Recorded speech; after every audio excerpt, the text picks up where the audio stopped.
Olga Dymov is a socialite who takes care to befriend stars of the artistic, literary, and dramatic worlds.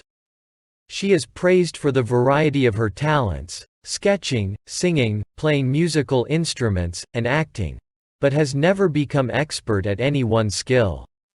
It becomes known that Olga met her rather ordinary husband, Osip Stefanich Dymov, when the young man was attending the deathbed of her ailing father.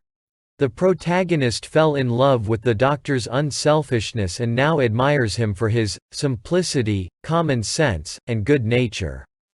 The narrator describes Olga's daily routine and the ingenious ways in which she caters to her expensive tastes by using her husband's meager earnings.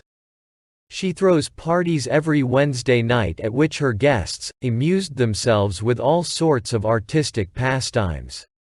Osip announces dinner with a gong at these events but is mostly overlooked by all famous people who attend.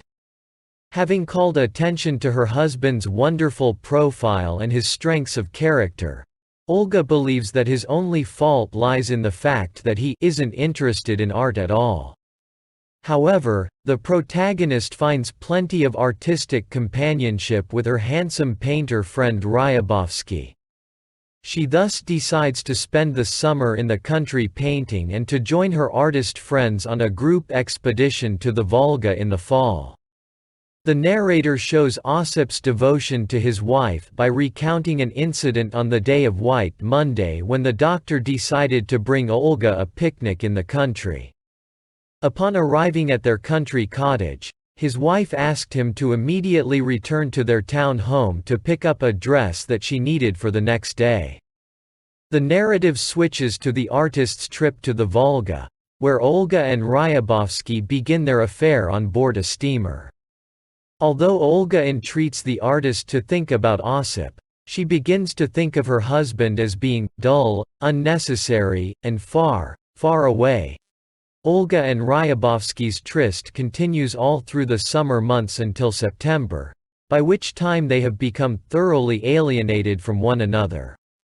Olga threatens to kill herself in despair at Ryabovsky's coldness, but she is then swayed to return home by all the endearing letters that Osip has written her. The protagonist boards a steamer and leaves to reclaim her life with her husband. However, upon returning home, Olga finds that she cannot end her relationship with Ryabovsky. By December, Osip grows suspicious and finds it difficult to look his wife in the eye because he is ashamed at the way she has behaved. His friend Korostelov, a crop-headed little man with a crumpled face, is similarly embarrassed. In turn, Olga no longer feigns interest in what Osip is doing and makes no reply to the news that he has defended his thesis and thus gained promotion to a lectureship in general pathology. Olga is entirely preoccupied by her failing relationship with Ryabovsky, behaves without caution, and often follows Ryabovsky to make sure that he is not seeing her female friends. With a typically dramatic flourish, Olga announces to the artist in reference to her husband, "That man is killing me with his magnanimity." On the day that the protagonist discovers Ryabovsky has been unfaithful, Osip takes to his bed with diphtheria after treating a young boy for the disease. This jolts Olga out of her self-preoccupation and convinces her that she truly loves her husband.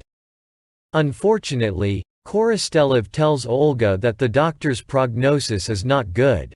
Despite everyone's best efforts, Osip soon dies. Korostelov sits on Olga's bed and cries and announces grandly that Osip has sacrificed himself to science.